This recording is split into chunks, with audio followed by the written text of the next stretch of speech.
Hey, what's going on, guys? It's Trek YT here, or Nick, back with another Minecraft video. And today, guys, I want to talk to you guys about and show you 25 things that you absolutely need to know in Minecraft. So without blabbing on for too long, we're going to start off with probably some very simple things for people that maybe have never played Minecraft before, to range into things that even experienced Minecraft players may or may not know. So without further ado, guys, let's jump right into the first thing. So jumping into our first thing, it's how to make a crafting table. It's Minecraft after all, so if you don't know how to make a crafting table, you're going to have some struggles. So I know this is extremely basic, but I think that it's the one thing everyone needs to know. All you need is some form of a log. You take your log, put it into your crafting thing right here, you get 4 oak, and then you put it in here and you get yourself a crafting table. So the next thing that you're going to need to do is you're going to need to learn how to make some tools, specifically a pickaxe. All you need for this is 2 oak logs right after you have already made your crafting table. So you take your 2 oak logs, you put it in your crafting recipe, make all wood logs, then you make sticks, and then you come into your crafting table and you put 3 at the top.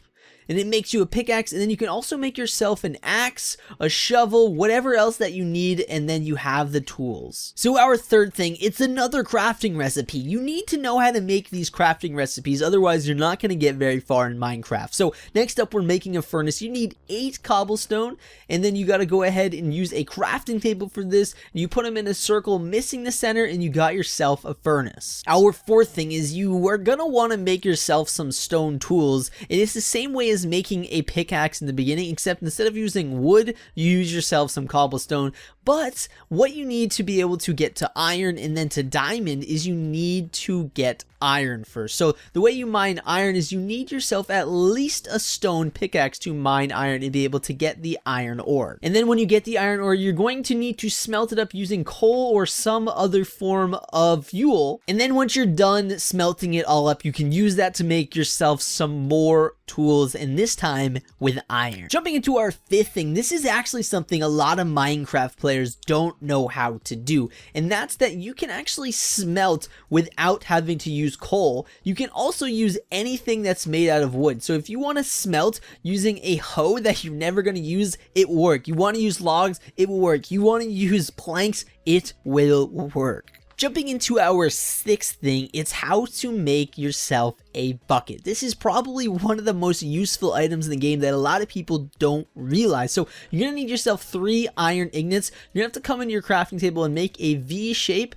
and it's gonna create yourself a bucket. Now jumping into our seventh thing, it's definitely branching off of having a water bucket, is to make yourself an infinite water source. So what you're going to need is at least 2 buckets of water. You're going to have to make at least a 2x2 square, place 1 bucket of water there, and then 1 bucket diagonally, and now it's going to go ahead and create an infinite source. So if you take an empty bucket, it'll just keep taking it away, and you will never have to worry about getting water ever again. Now our 8th thing is, how do you make obsidian, and what is it really used for? So the easiest way to make obsidian is with putting water on top of standing lava. If you put your water bucket down, it's going to spread over top of the lava, and then now you have yourself some obsidian. Obsidian can only be mined with a diamond pickaxe. So once you have your obsidian, you're going to have to go into survival mode, and then you're going to have to go ahead and use a diamond pickaxe to break the obsidian. And then what you can use that obsidian is for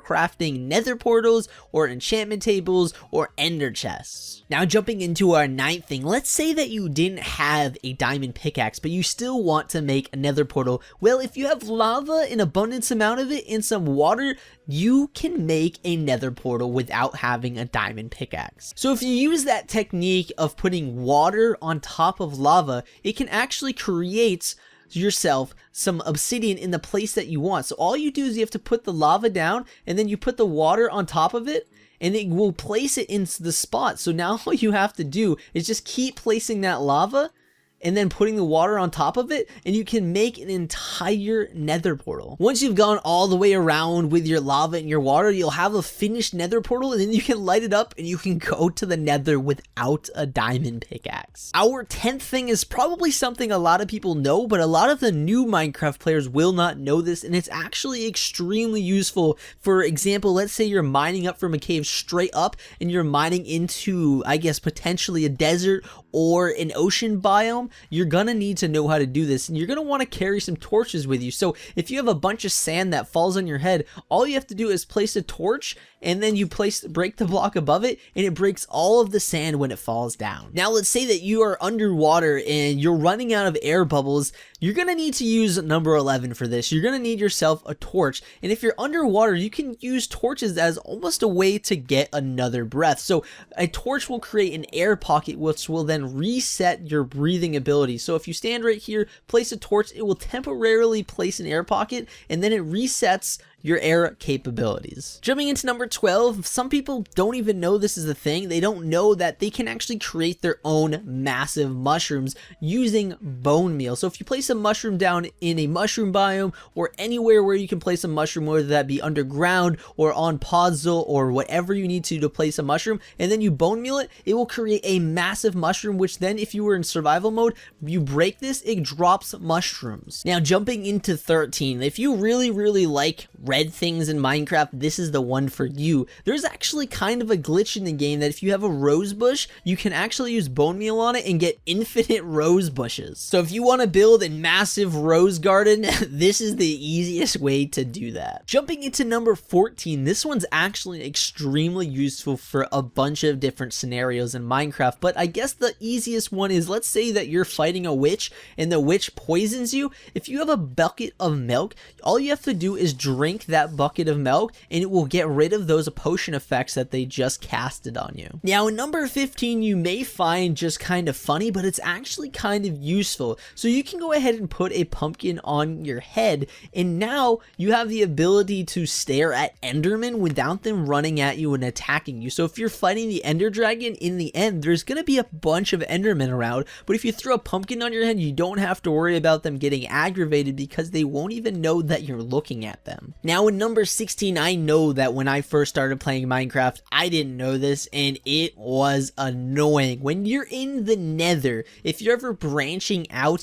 make sure not to use netherrack. Make sure to use some form of stone, because when a ghast shoots a fireball at you, it breaks netherrack, but it won't break stone. In number 17, this actually can be kind of useful because let's say you find yourself a village and you want to keep your villagers alive, but a zombie raid comes along and it goes ahead and kills all your villagers. Well, an easy way to prevent that is at nighttime the villagers will go inside their houses, but the zombies can come by and break down the doors. To prevent that, make sure to mine the block that's right in front of the door so that way the zombies can't get in, because now they won't be able to jump up. They need to be able to break the top part of the door to break it down, and since they can't reach it, they can't get in and your villagers will be safe. In number 18, this is something that I never even knew. So it's kind of like a thing in Minecraft that whenever lava or water touches, it creates cobblestone or obsidian. Well, there's actually a way to be able to make water and lava touch without it creating that effect. So all you need to do is place the water lower than the lava, and then the lava will flow next to it, and they won't ever touch, and they won't ever make lava, or they won't even make obsidian or cobblestone. In number 19, I think a lot of people may know this, but there's a lot of people that probably don't know this and struggle with doing this, and that's filling up massive pools of water. Now, there's one really easy way to do this, and I kind of already went over it. It's making an infinite water source, but when you're filling a large space of water, you should probably go at a diagonal, because that's how the Minecraft water flows. So if you place at a diagonal across your open space, it will automatically fill all of the water. Jumping into number 20, now this one is a old Minecraft technique, but people for some reason still don't even know this. Now, a lot of people don't use snow in Minecraft, but let's say for some reason you want to use snow. There's a way to get infinite snow. If you craft a snow golem and then put him one block up and then make it so that way he can't go anywhere, right now now I have barrier blocks, he will constantly be on this block. So if you break this, he's just going to keep replacing it, and it's literally infinite snow. You can just keep placing it and you'll get infinite snowballs. Into number 21. This one's actually really useful, and it's probably something you would never think about because most people for some reason just don't.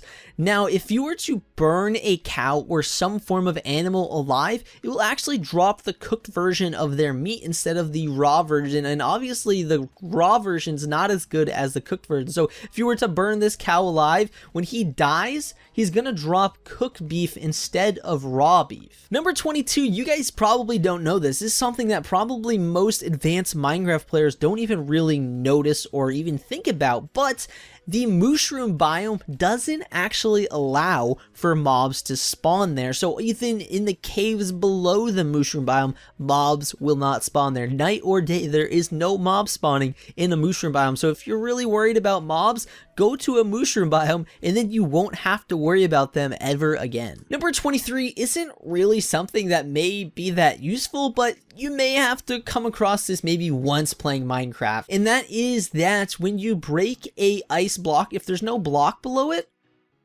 it's not going to turn into water, but if you do that with a block below it, it turns into water. Number 24, I think a lot of people don't actually know this for some reason. They think that they need silk touch, but all you need is some shears to be able to grab grass off the ground, as well as all you need is shears to grab leaves, so that way you can do yourself a nice little bit of terraforming on your builds. Last but not least, number 25, this is probably the oldest trick in the book, but some people still don't know this. If you want to create a secret doorway, all you need is a painting and a couple signs, and then you can just walk straight through that painting. Now, I know that this was an extremely different video from me, guys, but I wanted to try something new, and I want to help out probably the newbiest people out there, because a lot of people probably don't know this if they've never played Minecraft before, and a lot of these tips will help them get a head start in the game and kind of put them on the right path. So if you're an experienced Minecraft player, this probably didn't help you out at all. But this video wasn't meant for you. It was meant for people that are beginning in Minecraft. So if you are a beginner and you enjoyed this video and any of these things I discussed helped you out,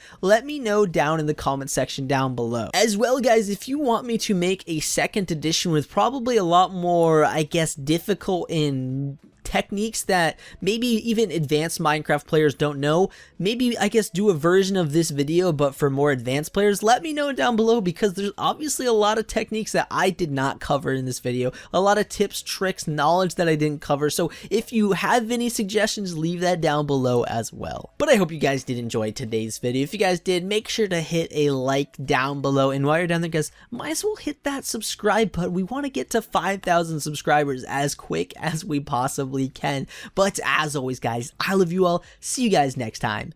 Peace out.